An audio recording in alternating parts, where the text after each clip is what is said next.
Bagong rider ka ba? O matagal ka na nagmumotor? Ang ganda ng motor mo, bagong-bago, big bike pa. May lisensya ka, may bago kang motor, wala ka namang helmet. Paano kung na-checkpoint ka? Hindi pala. Paano kung na-aksidente ka, tumama yung ulo mo sa kalsada? Pahirapan ngayon yung pagdampot sa'yo doon at paglilinis. Magkakalat lahat yan eh.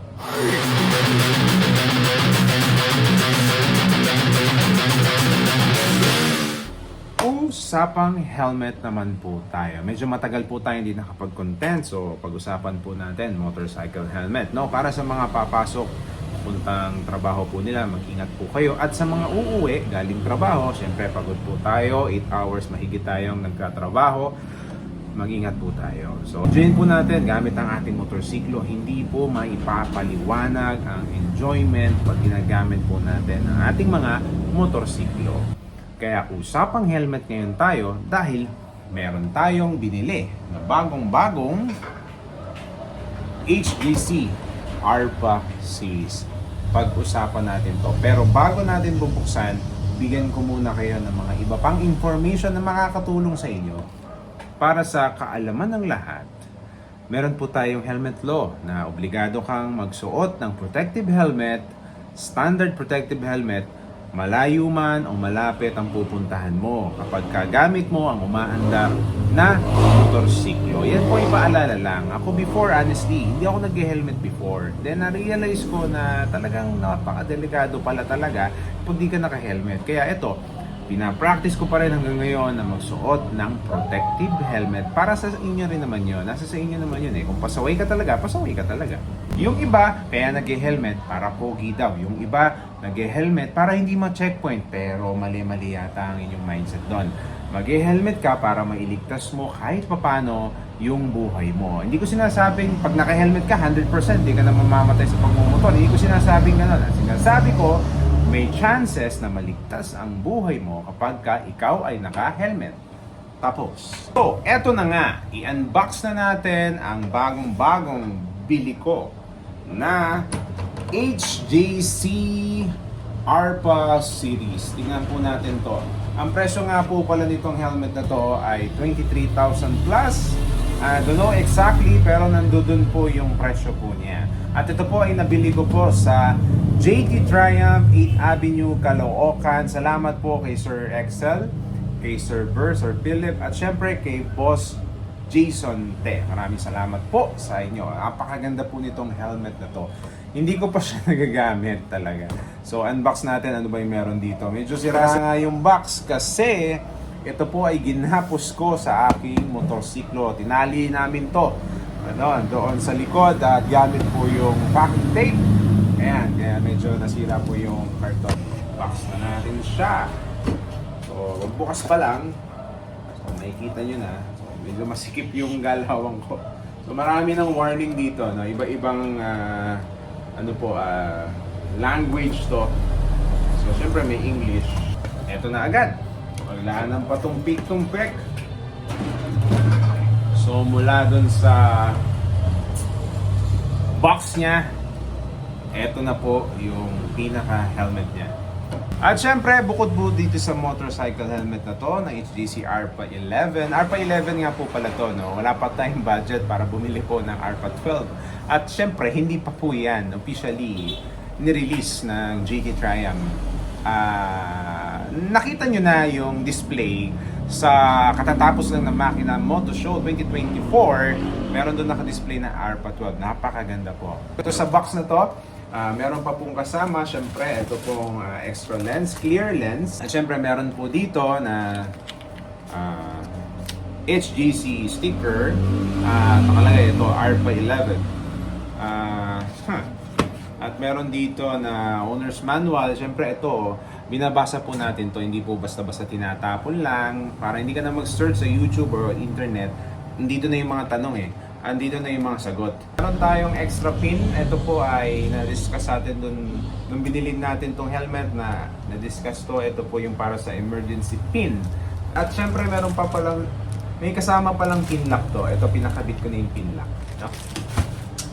Ang HGC helmet is a Korean helmet at ngayon po meron po silang mga headquarters and manufacturers sa iba't ibang panig ng mundo, lalo na po sa North America dahil nag-number 1 po sila noong 1991 pataas, no? At meron din sila, kung di ako nagkakamali, sa Vietnam. I don't know kung nandun yung research and development ng HGC, pero meron din po silang office doon at meron din po silang office sa America. Tanggalin na nga natin tong balot na to, no? Maganda yung balot nyo. Black, makapal, hindi kagaya nung ibang helmet na sobrang nipis, pati yung pinaka tali niya, no? Matibay din. Yung ibang helmet na base model nila, syempre hindi ganito yung yung quality, no? Ang kinuha kong color na helmet ay flat black. Bakit? Kasi actually mahilig ako sa puting helmet para visible. Pero gusto ko lang mag-black ngayon para maiba lang. At syempre bagay dun sa motorsiklo na ginagamit ko, yung CV650R na gunpowder black metallic. So ito na siya. Nakakabit na, di ba? Bukod sa gwapo, napakataas ng safety rating nito. Kaya syempre, binili po natin, no? Hindi lang sa looks kayo magbase, guys. Tignan nyo rin ang safety standard ng helmet. Gwapo nga helmet mo, unang bagsak naman, wala na. So, teka, patalasas muna tayo saglit. Bakit yung iba nag-i-invest sa mamahaling helmet? Well, tanongin nyo sila. Kasi syempre yung ulo mo ang protection dyan priceless Kumbaga, pag tumama ang ulo mo, etong mamahaling helmet na to, ang sasalba sa buhay mo. Ligtas ka, makakapag-motor ka pa matagal, di ba? May-enjoy mo pa yung buhay mo. At syempre, etong helmet na to, ay hindi naman basta ginawa para papogi lang Protection, full protection. So kaya pag pipili ka ng helmet, tignan mo kung nakapasa ba siya sa safety standard. Bukod sa Philippine Standard Mark paggawa dito sa atin, meron ding DOT or Department of Transportation na gawa po sa ibang bansa, at meron ding SNEL approved yung mga Japanese helmet. Ito po ay may safety rating na TUV Rainland. So hindi pa ako familiar doon, pero ito yung safety rating niya for sure. Siyempre yung specification ng bigat niya, 1,415 grams to, so hindi ganun kabigat, no? At syempre, makikita nyo rin yung ARPA 11 ay pumasa po internationally sa ECE R22.05. Ibig sabihin po, merong impact test, penetration test, at kung ano-ano pang test, pumasa po siya. Po biro yung quality test na yun. At etong HGC ARPA 11 ay pumasa po. Certified po siya ng TUV Rainland. Kung di ako nagkakamali, top leading company po ito sa ibang bansa. At ito po ay Test and Assessment Center, safety, quality na ginagawa po ng mga expert. Ibig sabihin, dalawa ang safety rating ng ARPA 11. Punta na tayo sa iba pang makikita dito sa ARPA 11. So flat black ang kinuha ko. Meron po siyang dark lens. Ang nagustuhan ko dito, ito yung pag-angat ng visor. So may level siya. Yan. So ito yung gusto kong portion, yung hanggang dito lang. Meron din siyang accessory dito, rubberized at air vents, no?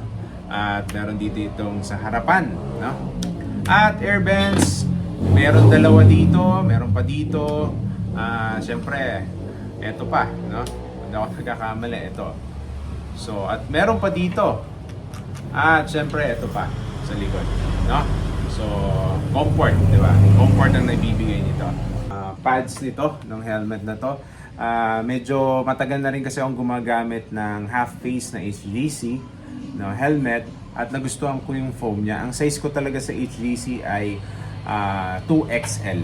So, comfort talaga ako nun. Washable pads, removable pads, may reflector, riding at night, kitang-kita ka, double D-ring, safety. Siyempre, ang pinoprovide nito. At meron po siyang emergency strap. Intercom ready na rin po yata to. Yan, tama.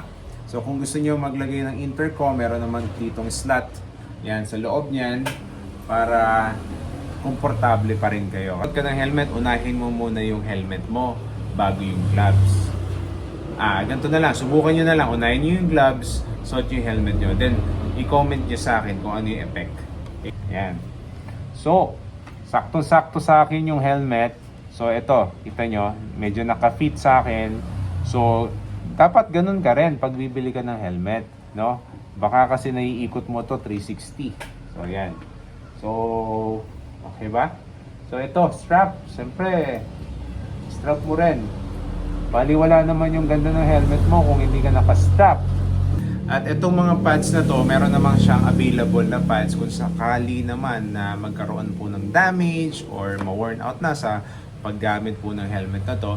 Yung balaklava nasa sa inyo na lang or bonnet kung magsuot ka ng bonnet. Ako kasi hindi ako mahilig maglagay ng bonnet or balaklava habang nakasuot na ng helmet. Yun lang yung ating maikling usapan. So, ang sinasabi ko lang dito sa content na to, magsuot po kayo ng helmet as much as possible to protect yourself in case of emergency. Baka naman kasi makatulong to para ma-save yung buhay mo, mas ma-enjoy mo pa yung pagmumotor, no? In-unbox lang natin ang HGC ARPA 11 series na galing sa JT Triumph. Marami pong salamat. Dito si Sander Moto. Usapan tungkol po sa pagmumotor at pagmamaneho.